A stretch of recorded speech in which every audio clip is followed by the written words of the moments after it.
अभी 5:30 से डाल दिया। वो कह रहा है कि another call, talk to Ankit। एक बार हमने किया है, देखना तो लाइव हुआ कि जैसे चला तो गया, पेज पे तो चला गया।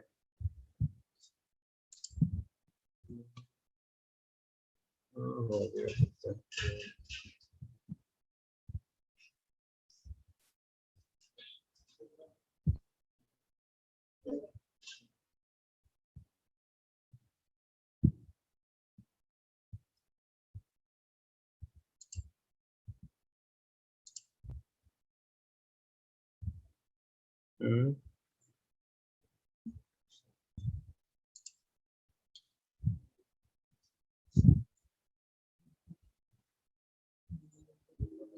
पेज पे तो आ गया। पेज पे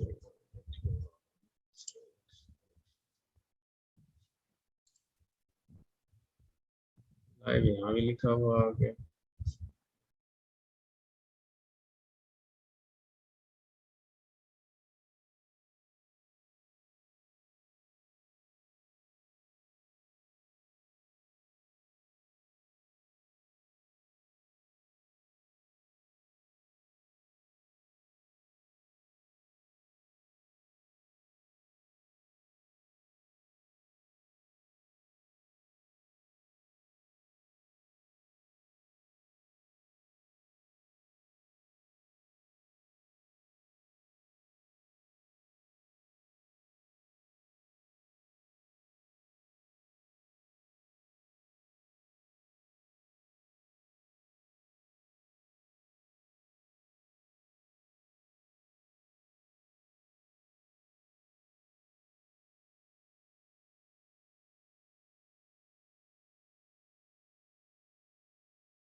ठीक है,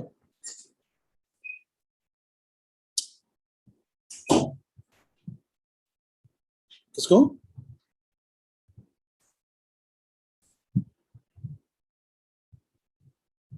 कर देता हूँ, कर दे। अच्छा दूसरा संजू, अब ये जो बाकी हम दोनों ही दिखेंगे स्क्रीन पे, और भी कोई दिखेगा?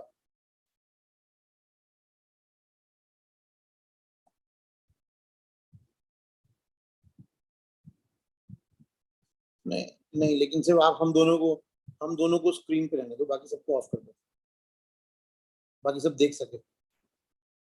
वीसी सर कौन है? राणा सर होंगे ना, so he welcome both of us. Rana sir का है, ज्वाइन करा ले पूरी। ठीक है, बात कर लेते हैं राणा सर से। ठीक है, मैं बोलता हूँ।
Sir how are you?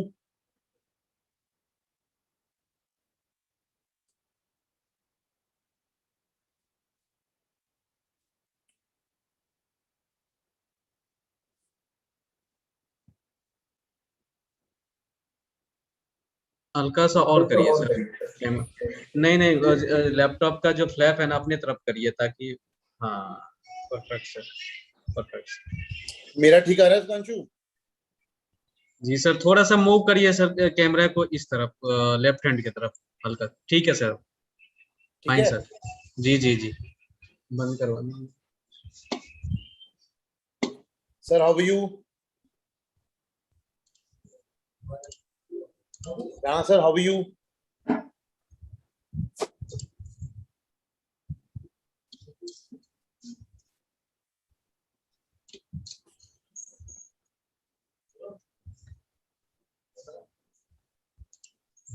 Rana sir की आवाज नहीं सुनाई दे रही बेटा? वीसी सर, आवाज आ रही है मेरी?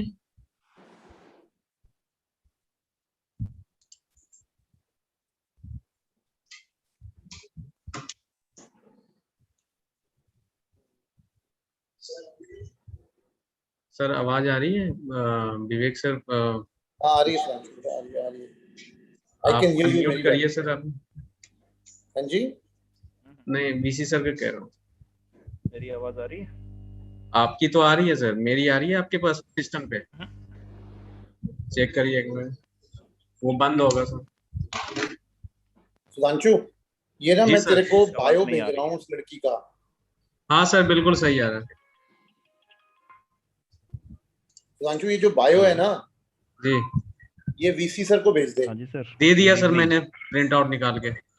तो एक बारी जरा मेरे को बात तो कराना वीसी सर से। मीटिंग हाँ, एक मिनट बस सर, एक बात वेबिनार करो। शुरू हो रहा सर आवाज सुन पा रहे हैं वीसी सर? है। Okay sir, thanks. टाइम लगेगा, अभी बंद मत करना रूम। आवाज नहीं आ रही। अब आ रही है सर आवाज?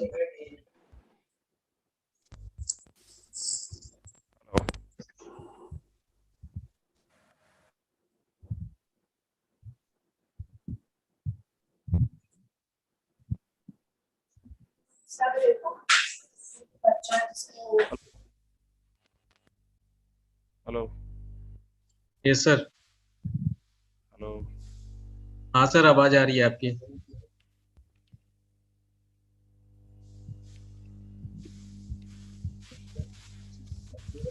हेलो। यस सर, आवाज आ रही है मेरी। आप, मेरी आवाज आ रही है? यस। यस। मेरी आवाज आ रही है? इज इट आ रही है क्लियर? सर, आ रही है, आ रही है sir.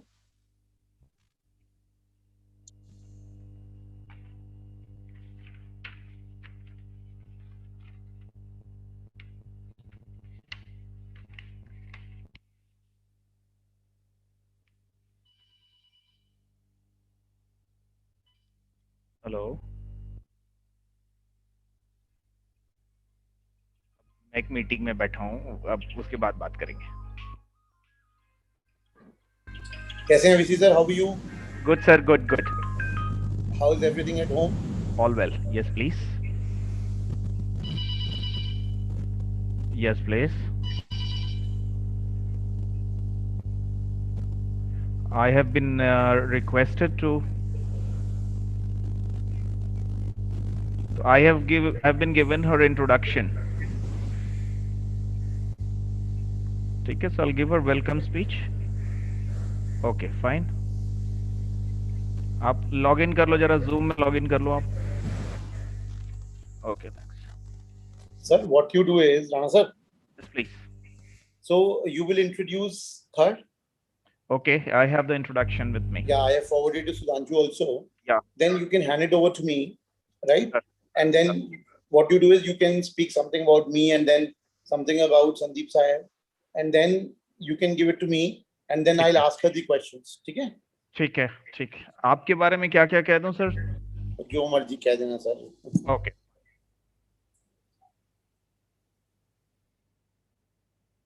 Supreme Court lawyer and Director General is good enough, sir?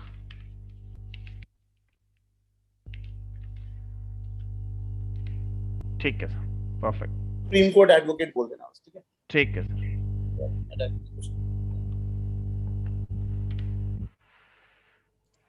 Live start हो चुका है सर यूट्यूब पे।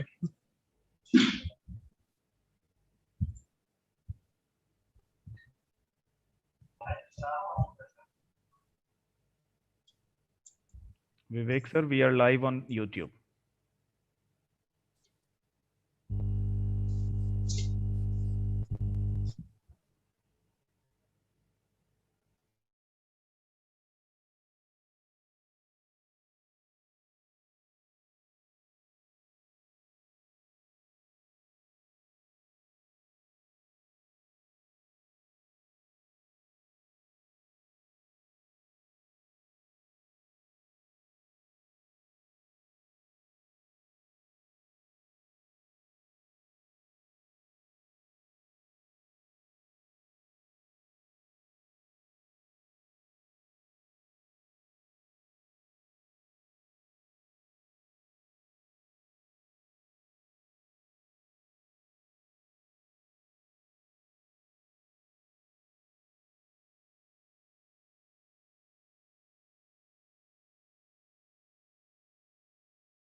Hi Sandeep, how are you? Hi Vivek, I'm good, thank you. How are you? Absolutely fine. How are you doing? Good. So I'll introduce you to Professor Rana. He's the Vice Chancellor of the university. Hi, Professor Rana. How are you? You all right? So we are already YouTube live. Okay.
Recording in progress.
Shall we start, Mr. Rana? You're on mute. Yes, we can, sir. Yeah, Yes. thank you.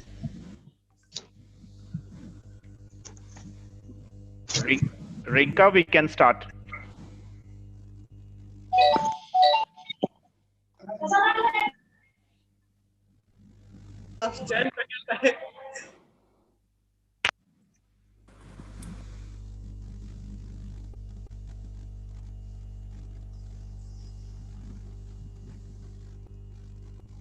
Dr. Sonu, please unmute yourself.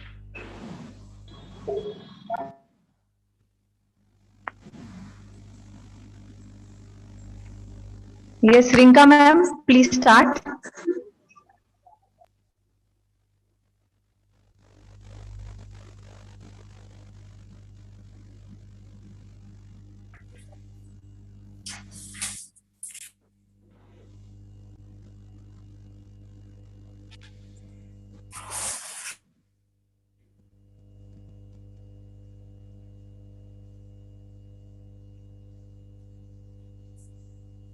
Vivek Agrawal, sir, I think Rinka ma'am is not connected. I think we can start. Please. Very warm good evening to one and all. It's indeed a pleasure to have with us Madam Sandeep Saib as the special speaker for today's webinar. It's my pleasure to introduce her as a leading mental health advocate, philanthropist, and public speaker. We are blessed to have with us. She is also the co-director of Happy Heads, a mental health non-profit organization focused on the balance ball, a visual self-empowered recovery tool celebrating gifts and not labels. She's also a Rethink Mental Health Charity Committee member and Time to Change London champion, Samaritans support volunteer, National Suicide Prevention Alliance influencer, YIS Young People's Mental Health Volunteer, Queen Mary University of London mentor. She has lived the experience of mental health issues, especially anorexia nervosa, body dysmorphia disorder, and obsessive compulsive disorder, which we call it as OCD, from July 2012. And she attempted to take her own life on 29th August 2014. She has been devoted. She has devoted her life championing and supporting individuals, supporting from mental health problems, mental health charities, and has involved herself in many public speaking opportunities. She has worked on many worldwide media opportunities, as well as she has done campaigning and fundraising projects, especially in the Asian community. The Angel and the Devil, a documentary of hers, has focused on her overall mental health journey, and it has received worldwide recognition. And she has also been featured in IFSA Toronto, South Asian and Canberra Australian Film Festivals, a true trailblazer for mental health. She also has a decade of marketing experience as qualified marketer, working in various industries such as legal education, charities, environment consultancy, mobile advertising, and she holds a BSc in business management from Queen Mary University of London. We also have with us the moderator for the webinar, Mr. Vivek Agrawal, who's one of the hotshot, one of the leading advocates of Supreme Court of India. With these words, may I please request Vivek Agrawalji to take it forward. Over to you, sir. Thank you so much, Mr. Rana. I welcome you, Sandeep Saib, and I'm really grateful you could be a part of today's webinar and you could take out time to guide the students. So just straight away, coming to the topic, I would like to ask you if you like to tell the audience, what do you specifically mean by mental health and what causes mental health in a person's lifetime? Thank you very much, first and foremost, Vivek and Professor Rana. Thank you so much for having me. It's a real honor.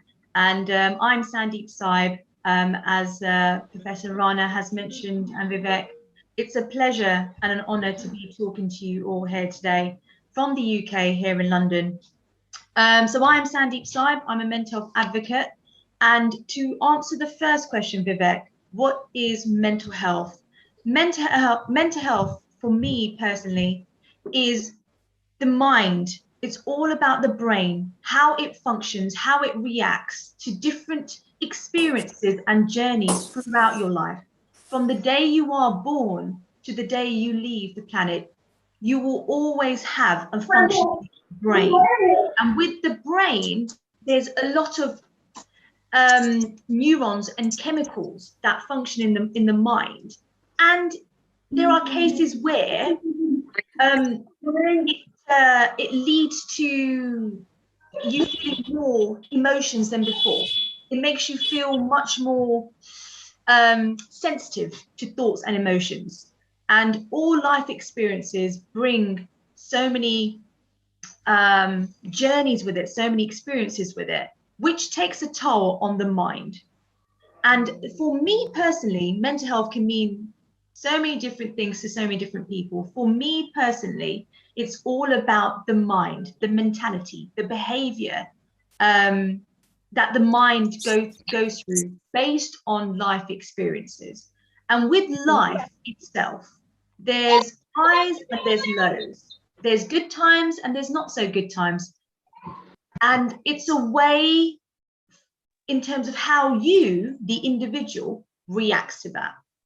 Some experiences can be very impactful to an individual, and it can lead to severe mental health cases. So just to give you an idea, there's a range of mental health issues out there, from schizophrenia to psychosis to anxiety to depression and so much more. So all these thoughts, all these symptoms and all these diagnoses around mental health starts with you, starts with the individual, and it really stems from life experiences, day-to-day life, day-to-day journeys, and the people you meet. That really has an effect on one's mental health. So that's how I would define mental health. It's very personal to the person. I think, Vivek, you're on mute. Glad you could explain mental health very beautifully to all of us. My thoughts about the mental health were somewhat different, but listening to you, my concepts of mental health became more clear. So, Deep, I would like to ask you now, what type of stigma, specifically, what type of stigma and misconceptions did you receive in your mental health journey? And especially being of an ethnic minority background? That's a very, very good question, Vivek. There's been so many different misconceptions that I've been through and still suffer till this day. It's mental health in general is a very heavily stigmatized and discriminated topic, first of all. And for individuals such as me, I was diagnosed with anorexia nervosa, body dysmorphia disorder, and obsessive compulsive disorder, and had a suicidal attempt. So there's a lot of complex mental health issues there.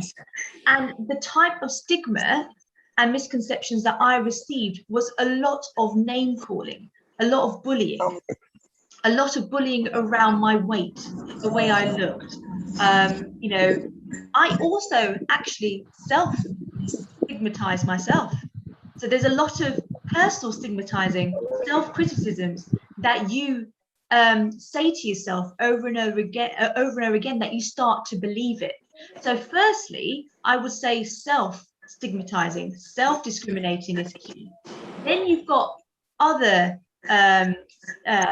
issues and misconceptions where you've got to look at the external factors, so family, friends, local communities and people like that. So what I went through was a lot of name calling, bullying, being left out, you know, in family functions, not wanting to go to weddings and all these different things.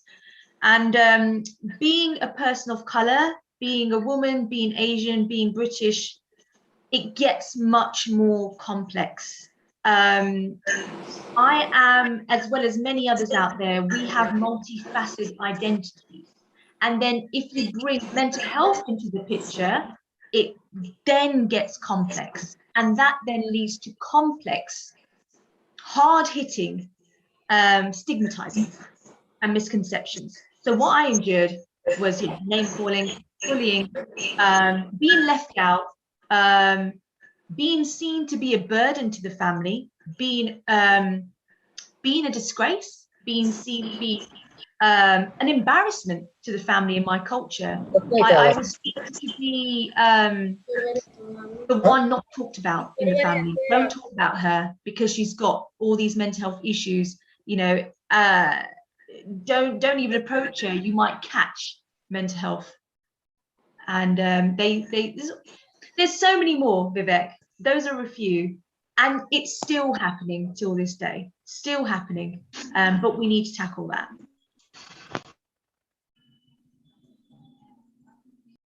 Ooh, you're on mute, Vivek. So sorry. To go further ahead, I would like to simply put it to you and ask you, what do you think? I'll repeat, what do you think caused your overall mental health issues? Going through many years of suffering mental health, and still am going through it, I really do think that my childhood played a part. And I only came to that realization in my therapy and counseling sessions, where we unpicked everything about my mind, my mentality, my upbringing, all these changes in my life. And to be honest with you, Vivek, your childhood has a huge impact, molding you into the person that you are today, building you. So for me personally, it really did stem from childhood. And that's where it actually began. Looking back on it, I'm 32 and it began when I was 4 or 5 years old, my mental health. So I had a lot of issues around my weight and eating at that young age, and I'm still going through it. So childhood for me. So how do you find the therapy and the counseling experience? Daunting, challenging, and also looking back on it, my therapists and counselors that I've seen and worked with, they're all white. They're not Asian. They're not of color. I want to see more of us. I want to see more healthcare professionals that are Asian, that are of an ethnic minority more. So for me, it's something that is missing. There needs to be more of that. And my experience of that, yes, challenging, daunting, stressful, confusing, didn't know where to start. All these issues that I went through, I kept to myself. It was my story and I didn't tell anybody. How dare I tell anybody? It was that much of that shame attached to it, that fear. And when I had that moment, that space to now explain it to the therapist opposite me, challenging, emotional, stress, draining, everything you can possibly imagine. But once you've find the courage and confidence within you and start to slowly open up, only then do you feel able and willing to share more. But it only happens if a counselor or therapist can provide a safe space for you and a trust agreement between both parties as well, to keeping things confidential and safeguarding yourself. So yeah, just go back to your question, Vivek. Daunting and challenging therapy sessions, so definitely rewarding and worth it. So, like, you've seen such a hard time, you're opening up in front of everybody. Not everybody has got the courage, to open up his feelings. And, we also get in touch with lots of students, lots of people, lots of clients who come up to us, but, they don't want to interact. They don't want to share their feelings. And as a result, what happens is the feelings, get buried in them and they start suffering from various diseases. Mm-hmm. So what do you think? What is your advice? Like, you've passed through such a tough phase, you've done counseling, you've done therapies, you've been involved with a lot of sessions. So what do you say? How do we encourage people? What should be done to encourage people so that, people come out of their feelings? Yeah. And come forward and speak? Very, very important question that is, Vivek. Really, really important. And it's ever changing as well. But for me, a couple of tips that I learned throughout my journey and studying at university as well, because I went through mental health issues at university also. So I want to stress for all the students out there and on this session. Firstly, tip one, it's okay to not be okay. It's okay to have down days, and it's okay to feel and be vulnerable. It's perfectly fine. There's no shame to that. So that's first thing I want to mention. It's okay to not be okay.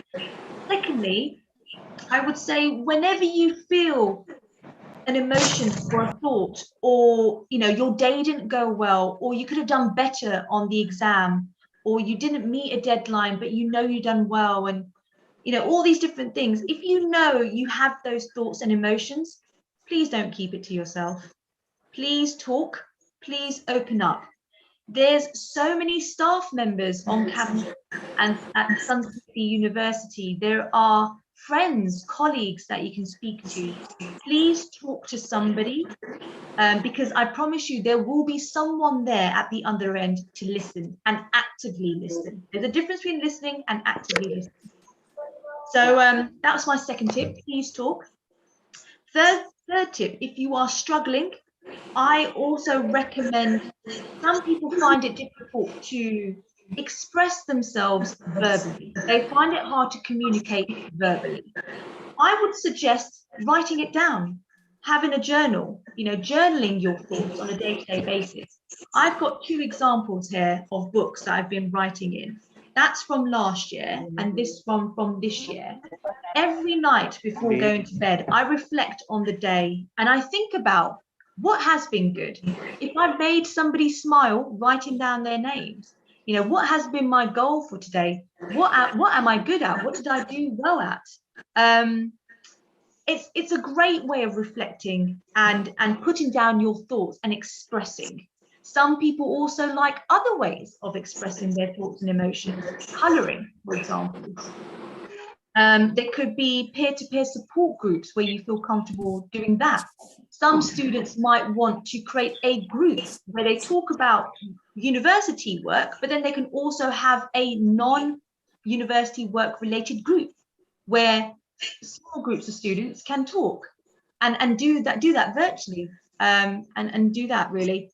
So I definitely think journaling is a great tip. Expressing your thoughts, finding ways to express how you're feeling if you are struggling to verbally find the words to communicate.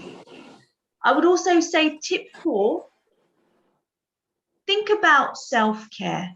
Going through mental health, when people are struggling, they get stripped away from who they are as a person. They lose themselves. And it's so hard to build yourself back up again. And the most crucial point that I really want to stress to anybody out there, think about yourself. Think about, it's not being seen to be selfish. not at all. You shouldn't see that as being selfish. But think about you. What do you like doing? You know, and what is your passion? What is your hobby? What is your interest? What gets you out of bed in the morning? With the exception being university, the exception being employment. What makes you tick?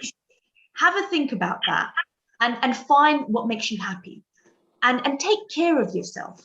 You know, give yourself a personal mantra every day. Maybe write it on a paper, or have it on a fridge magnet, or a post-it note, or in your notebook. Have a personal mantra, or jot it in your journal. Have a personal mantra starting with I am. I am strong. I am powerful. I am brave. And say it to yourself. Say it to yourself. And it's a great way and a great tip to take care of yourself. And like I said, it's not selfish. It's not deemed to be selfish. You are looking after yourself. If you do not look after yourself, how are you meant to help others? How are you meant to support and be a person and be a shoulder to lean on for somebody else if you don't look after yourself? So that's my fourth tip, self-care. Fifth tip, I would say, just to round that answer, Vivek, is physical activity and nutrition.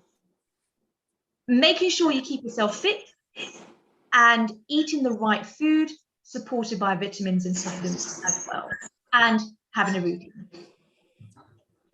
So, Sandeep, my next question would be, seeing the COVID times the countries have seen, the person's mental health has obviously, shattered.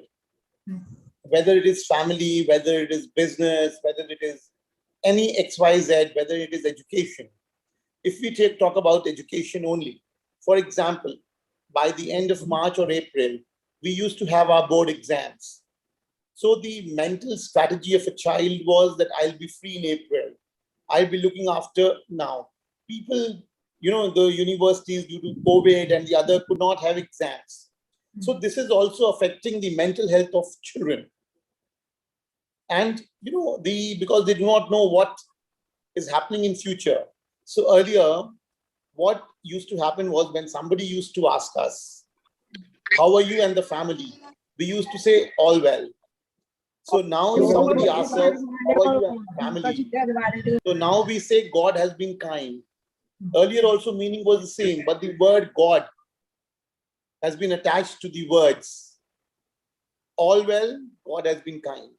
So the mental, psychic, and the mental health has been, changing with time. And COVID has made a lot of us learn a lot of things. So what do you think, what advice would you give to the students to how to keep their, health and the mental level balanced in these COVID times and not to worry about what is happening all around? Obviously, when there are bad times, good times have to come. Absolutely. So what's your opinion on it? First and foremost, students, young people have been through so much in the last 12 months at all. Here in the UK is exactly the same, and across the world globally, students and young people are suffering in silence. Those that weren't struggling with a mental health issue are now struggling due to the pandemic. And it has opened up, exactly right, Vivek, it has opened up so many issues now, so many people that are struggling. And for students and young people, it's important for them to be well, for them to be mentally well, because they are the future. They are the next generation. And whatever we say as staff members, as colleagues, as champions, as advocates, they are going to absorb that and take it on board and move it forward. But if I was to have a few tips, I would say, going back to my previous point, please talk. I can't stress that enough. I'm going to say that quite often. You're going to hear me say that quite often during this session, but please talk. It's not embarrassing. You shouldn't feel that fear or anxiety If you don't feel comfortable talking to your mum or dad, talk to your friend, talk to your advisor, talk to a staff member, talk to somebody, please talk. And I will secondly say that this journey, this pandemic has not been easy. We are all in the same position. We are all on the same ship, heading in the same direction. And it leads to so many people suffering at different stages and in different ways, because we are all different. That's one thing I want to stress. But I would say how students can deal with that, a few other tips, is to, I think also breathing. Breathing is a good technique. Going through what I went through, never neglect the power of breathing and breathing properly. I've learnt the 4-7-8 technique, where you breathe in for 4, hold for 7 seconds, and a long exhale for 8 seconds. That ties in nicely with mindfulness and yoga, and that ties in nicely with self-care. So I definitely advocate for students out there and in this session and staff members to look at their breathing, to look at meditation, at yoga, at mindfulness activities. There's so many apps out there on our phones. Please look into them. I would also say, as a tip, social media, online activity, making sure that you safeguard yourself. There's so many pros and there's so many cons to social media. I don't want to bore you guys with those, but we know how volatile social media can be, but then we also know how uplifting it can be in one way. It's all down to rhetoric, it's all down to language, and it's all down to context and timing, isn't it? Be mindful of social media, be mindful of the platforms you're on, what you are sharing out, who you are connected with, and what is the main purpose of you doing what you're doing on social media. And just on top of that, be mindful of safeguarding, protect yourself. And it is a volatile situation, unfortunately, but please be aware of that and manage it effectively. So I definitely want to stress that to students, because I know there's so many social media platforms out there and we can get bogged into that. It becomes addictive. Any break that you have, any lunchtime that you have when you're with friends and students outside, you're on your phones. Try and put in some barriers, put in, be a little bit disciplined with your behavior and how you manage your social media and your phone. So those are the few bits. You know, there's a lot of confusion going on these days, as you said, on social media. There's so many platforms. You know, for example, if I take a particular doctor or a yoga teacher would say, do these exercises, right? These are very helpful.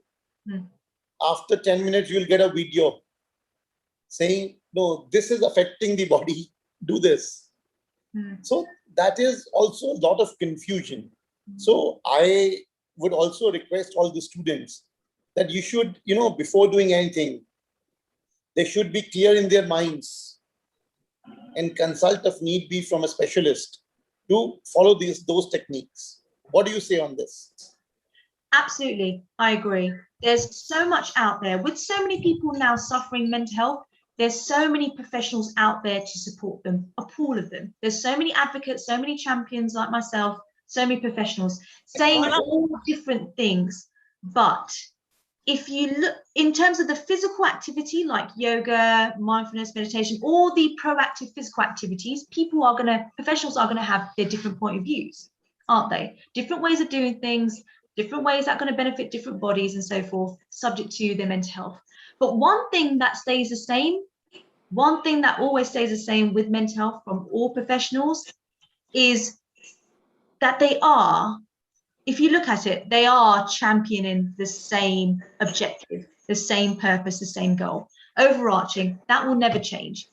But how they deal with helping people one-to-one and their experience of it, a subjective opinion of what they've just experienced, that can that's something that students need to manage. They've got to, I guess, think about it objectively, look at the various options, and you are going to find that you might learn something from each one that's going to benefit you. Maybe not everything in one person or one professional.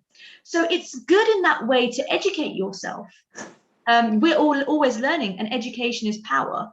So it's always great to learn from different professionals, but know when too much is too much, though, and only you know that. Thank you for the answer, Sandeep. So coming back to the topic, how, seeing somebody, how can I tell that whether this person is facing a mental health problem? Are there certain signs and symptoms? Would you like to elaborate on it so that we can figure out with those signs and symptoms that this particular person may be having some certain health mental issues? Absolutely. There are many, Vivek. It's a very, very good question, and the most important question, I would say, in my opinion. As there is a complex pool of mental health issues, there are reoccurring red flags. Some of them that I want to mention. The first one, withdrawal. Withdrawal being, you don't see them anymore turning up to lectures. You don't see that student anymore in revision sessions or group sessions and so forth. They start to withdraw themselves from family functions. They don't go out. They don't socialize. They don't want to do anything like that, which may lead to detrimental effects to the mental health. So the one red flag I'll definitely mention is withdrawal. Completely taking yourself out and being with yourself. Second red flag, I would say, is saying negative things, saying negative thoughts and statements frequently. And there's a pattern that you notice. Those negative statements and patterns, I would definitely say. And you as a listener and a person that cares for that person, make a note of what they say, how they say it, their tone. Tone is key. And the pattern of how often they say that. Is it every day? Is it a certain time of the day? Do they say it once a week? Do they say once a month? Try and think about and be more open-minded to these negative statements that people say, and how often, and if there's a pattern, because that's also a red flag. The third red flag, I would say, is losing drastic amount of weight. Your body shape changes. That's a huge red flag. For me, that was a red flag, unfortunately. My dad realized that I had a problem through my weight loss. And that is also a red flag. Whether you put weight on, whether you lose drastic amount of weight, keep an eye on that. That's also a red flag. The fourth red flag is erratic behavior, thinking irrationally. So as an example, they get angry, for example, at small tasks, or small day-to-day things. For example, doing the hoover or the broom becomes more stressful for them, and they start to get angry. So things like that you notice, that's also a red flag. I would also say another red flag. There's so many, Vivek. I could go on and on, but those are the few. I would also say loneliness, not talking, keep themselves to themselves and in their room. Those are few. There's many more, but those are the key ones. Beautifully elaborated. So since a lot of students are listening to you, so my basic concern is, what do you feel are the most important issues and concerns amongst the students specifically? I'll repeat my question. I'm only targeting the students. What are the major mental health issues do you feel the students have been facing pre-lockdown and during the lockdown? Pre-lockdown and during lockdown, anxiety, definitely anxiety around exams, revision, coursework deadlines. Doing group presentations can be daunting, and that can lead to much more anxiety in students. So I've noticed a high rate of anxiety in students. The second key issue in students is depression. There are so many, and still are so many students, especially when they when the UK is when they're international students and their family are back at home. So say, for example, I come to India and study at Sanskriti, there will be the whole not having that family connection, feeling alone, feeling like you can't turn to somebody that quick, you can't pick up the phone that quick, and have that connection. So that connection with your close ones are slowly shrinking. You feel they are shrinking. That's one example that can lead to depression in students. Other examples can, like I said, because anxiety and depression are very, very closely connected. So yes, exam stress, deadlines, coursework, trying to do your best. That's another thing.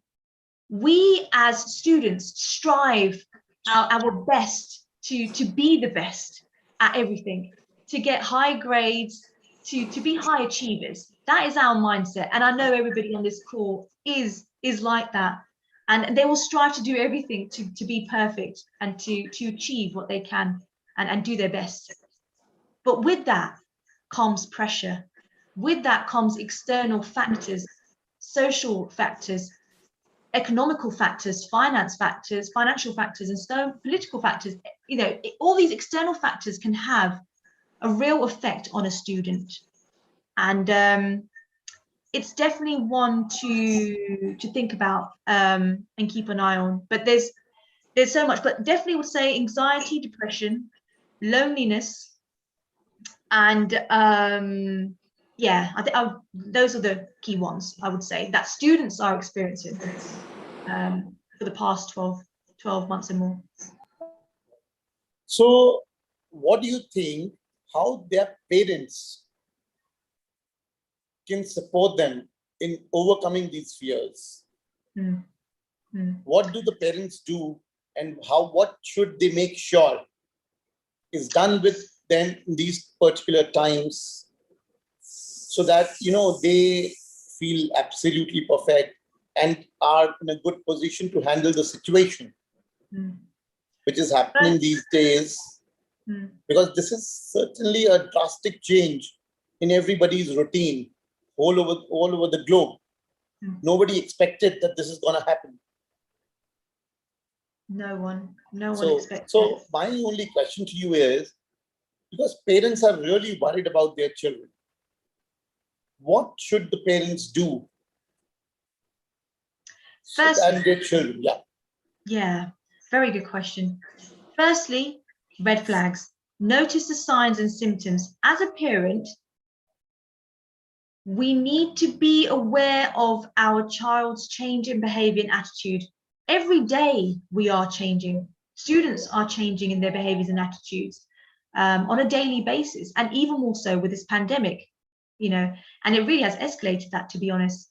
And for parents, I would definitely recommend for them to know their child, know their loved one, by noticing the signs and symptoms and the red flags, and asking the right questions is the next thing. And that only can come by, and parents can only feel confident to ask some questions around mental health and their welfare of their loved one, by being educated themselves. They need to understand what mental health is. They need to know what it is. They need to know everything about it, So I definitely do think that parents need to equip themselves with more knowledge, a wider understanding of mental health, then be able to notice the signs and symptoms and red flags in their child, And then I would say moving on to asking those questions and beginning that conversation with the child. And the last one, challenging. It really is. To start those conversations as a parent, so many thoughts run through their mind. They're worried. They're worried. What do I say? How do I say it? When do I say it? Why should I say it? There's a lot of how, why, when. And so many other things that parents go through. So in their mind, it is quite daunting for them to approach a subject like this.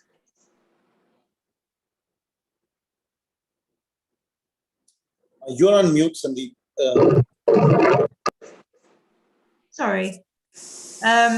So yes, they just need to, parents just need to be much more aware of their child, be educated, know the red flags, and be able to feel comfortable to start those tedious first conversations. But it's key. Asking the right question is key. It's the how, what, when, why, all those things and more.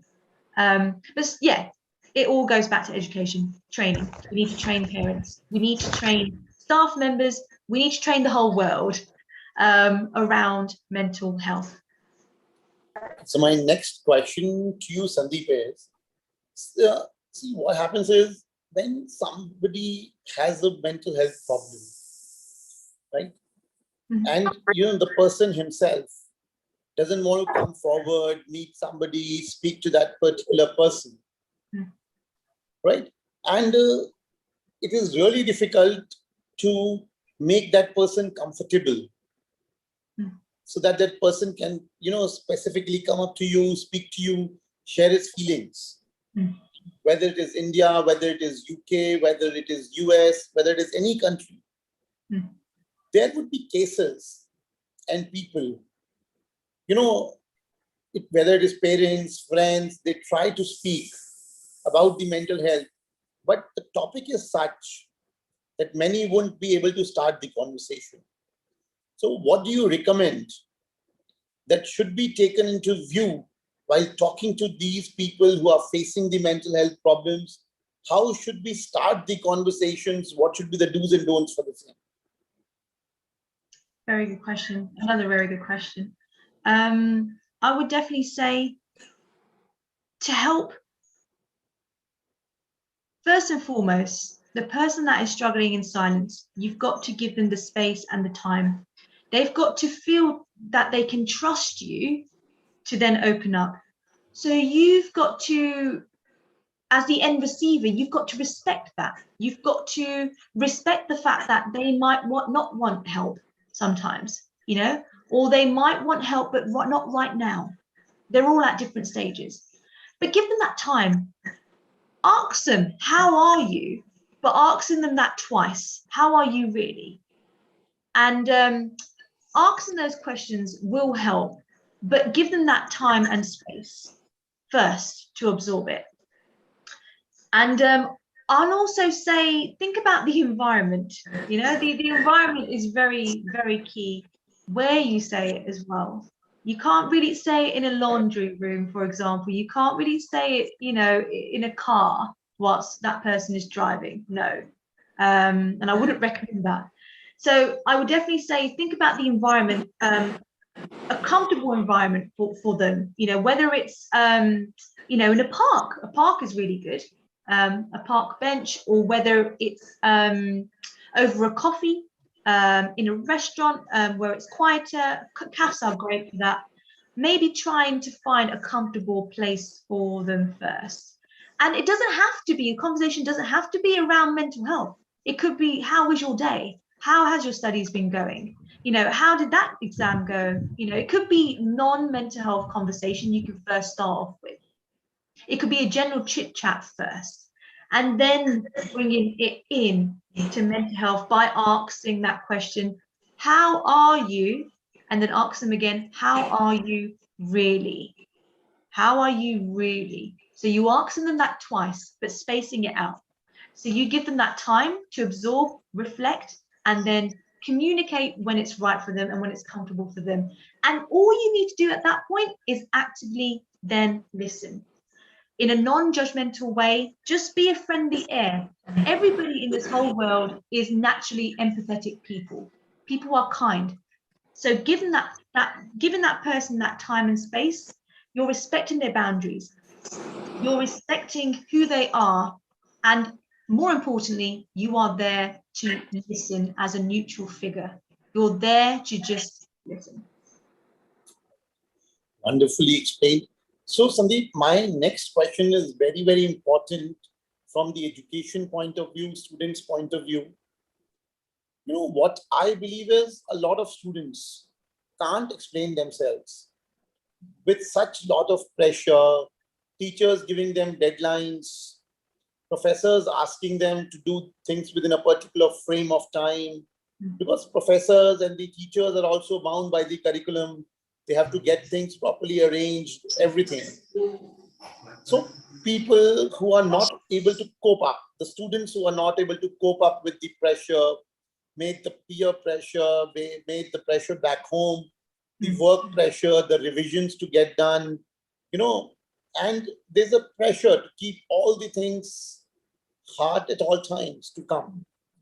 So what do you think the people, the students who don't come up to the teachers, who don't come up to these friends, who don't come up to the admins, who don't come up to the various management people with the problems they face, what are the tips for them, and what do you think those type of students should do to overcome these stress times? That's a very good question. For those that are struggling to open up and express how they're feeling, or unwilling or against finding or getting the help. There is so many students like that, and so many people that I know. But a few tips I would say is, firstly, you're not alone. You are not alone. Other students and other people and other humans in this world are going through are going through hardships, are going through struggles. So you are not alone. You're never alone. That's the first thing I want to stress. The second the second part that I want to stress in terms of a tip, if you are a student and you are hesitant to talk, it's perfectly fine to do that to a certain extent if you are comfortable doing that. But you as a loved one, as a friend, to keep an eye on them, I would say that's the best thing for you to do. And you yourself, you may not be a qualified therapist or a counselor. Most of us aren't. We are just trying to help and do our best. But be there for them. Text them, phone them. Don't bombard them, but keep that connection going. Keep an open narrative going, and checking in on them, providing them with options indirectly, so you don't feel like you're giving them so much and they feel overwhelmed again and pressurized. So giving them a menu of options, drip feeding that to them, keeping an eye on them, and keeping that connection and narrative going is key, and being near them. And one of the tips, like I said, is writing it down. Journaling is key. So making sure students do that if they are struggling to express themselves or don't want to. Drawing is great. Coloring is great. There's so many coloring books out there for adults and students to do. And I'd also say, and I also advocate this, there's quite a few universities now, I know here in the UK, that have dedicated mental health champions on campus. They have a trained counsellor on campus as well. So they are a dedicated health and well-being team that supports students and staff at universities. So it might be a question to pose to yourselves that are tuning in today, to think about, in order to help students with their mental health much more effectively and efficiently, to create a health and well-being board with key leaders to drive it, and then think about counselors, and then think about champions to bring it to life, because they will be the first port of call then for students to if those are struggling in silence, unable to know where to turn. That could be one of the signposting that the university can do. It's signposting the student to the health and well-being, to a qualified counsellor or to a champion within that team. So at least they've got somebody to turn to, and they can get the support that they need ASAP if they are struggling to talk. So that's also something I would definitely advocate. But like I said, you know, give them that room, give them that space, don't pressurize them, give them that time to absorb everything and reflect, and keep a watchful eye on them. But don't intrude, just keep a mindful sort of agreement between yourselves. Yeah. Beautifully explained. Sandeep, my next question is that what do you think sports, how important is sports on the mental health of a child or a student? Is that sports, Vivek? Yeah. Sports, very, very, very important to one's mental health. It gives you what I call happy endorphins. When you do something physical, whether it's running, whether it's tennis, whether it's playing football, whether it's cricket, whatever it is, you are moving your body. And with that, you are also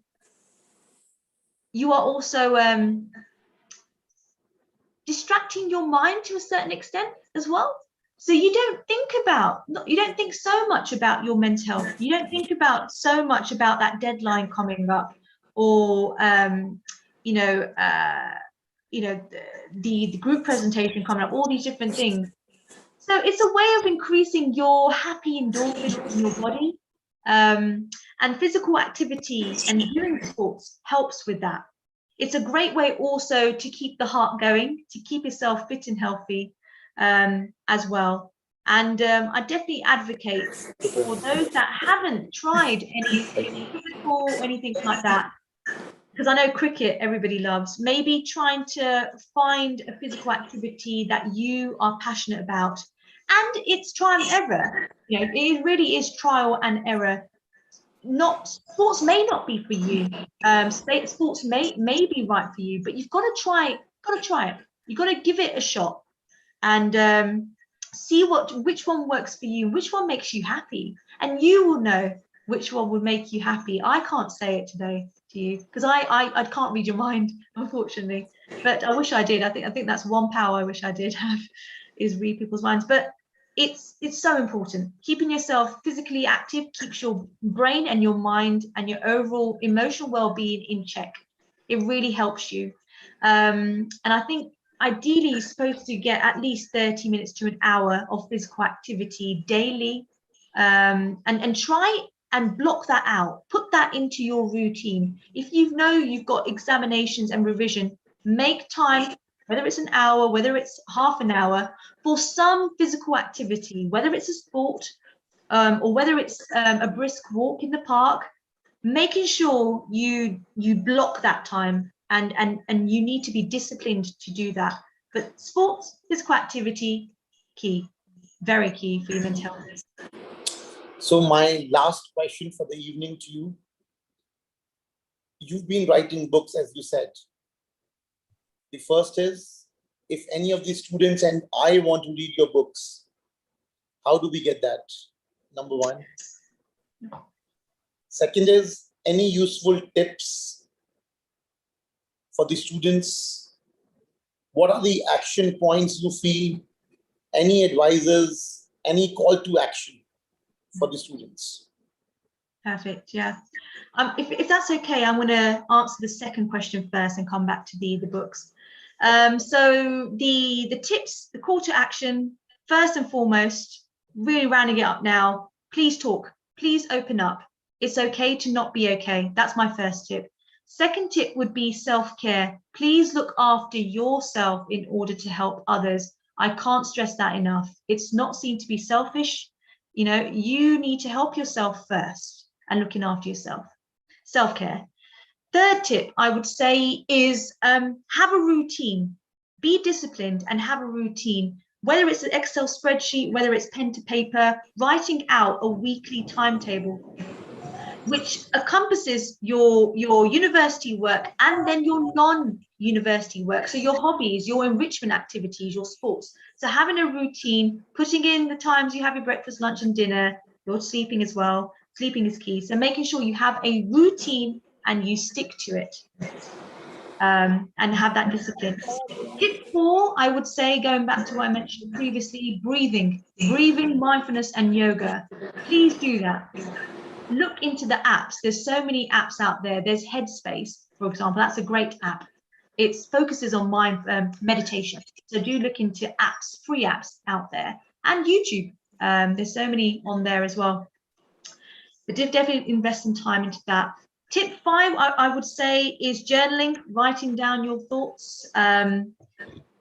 Absolutely great ways of expressing. And I'll come back to that in the end around the books, Vivek, but definitely do invest the time in journaling. It doesn't have to be long. It could be just, a piece of paper or, somewhere where you can write down your thoughts for the day. So think about that and expressing your emotions and the good things about the day and reflecting on that, because you're going to feel much more better in yourself and self-empowered.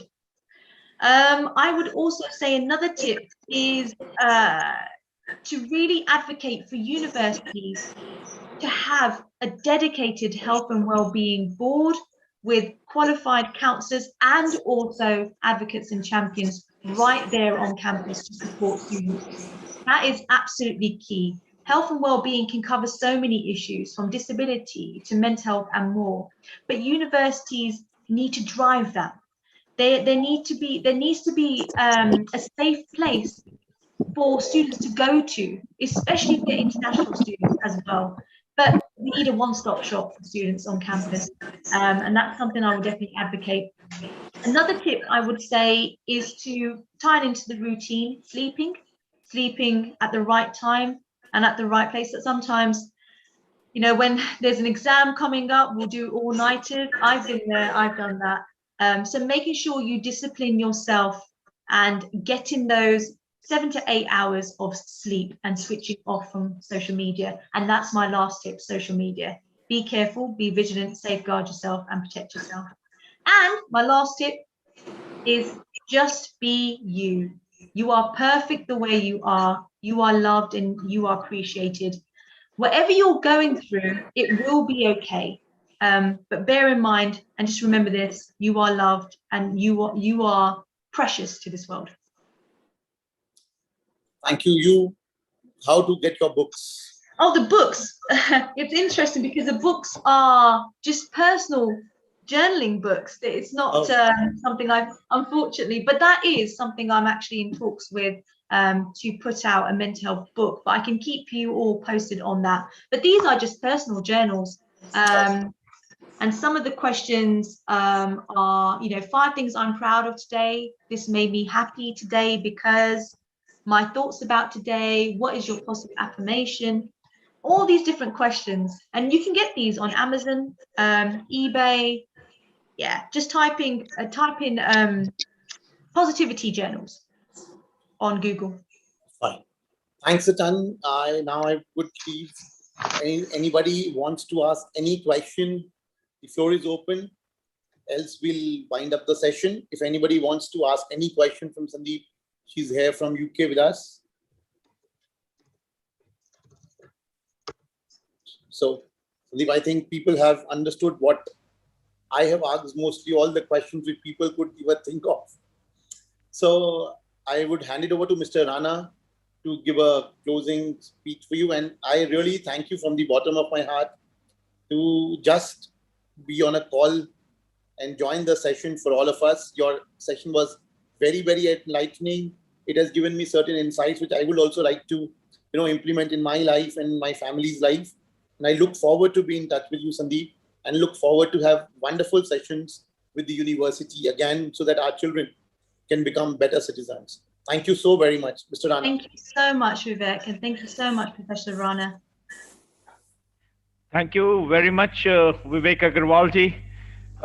It was a great session. You made it so interactive, asked lovely questions, and it was so brilliantly answered by Madam. So I could really see the time flying away so fast, and I could not realize how an hour went away. I think every answer given by Sandeep is worth $1 million, and I'm sure my students' community at Sanskriti University will treasure it and make it part and parcel of their life to make their life healthy and focus on their well-being. And I'm sure you have enlightened some of the most vital dimensions of mental health. Thank you very much from the inner core of my heart. And we wish to have some more sessions of yours in the times to come. Thank you very much and have a wonderful day ahead. Thank you so much. Thank you so much, Vivek. Thank you, Sandeep. And you know, for all to learn, the most important part is we started exactly at 5:30 and ended the session exactly at 6:30. Brilliant. We can't ask for more. Yes. So you know what? That's the value of a time. Starting on time and ending the session on time. So we should all learn to plan things in such a manner that we take care of the time we are involved with. Absolutely. And I've also just dropped my social media in the chat. So feel free, anybody out there, especially the students, please do reach out if you want to talk to me. I am here for you. Thank you so much. Thank you so much. Thank you. Thank you very much. Thank you. Thank you. Take care. I announce the closure of this event. Thank you. Have a wonderful day.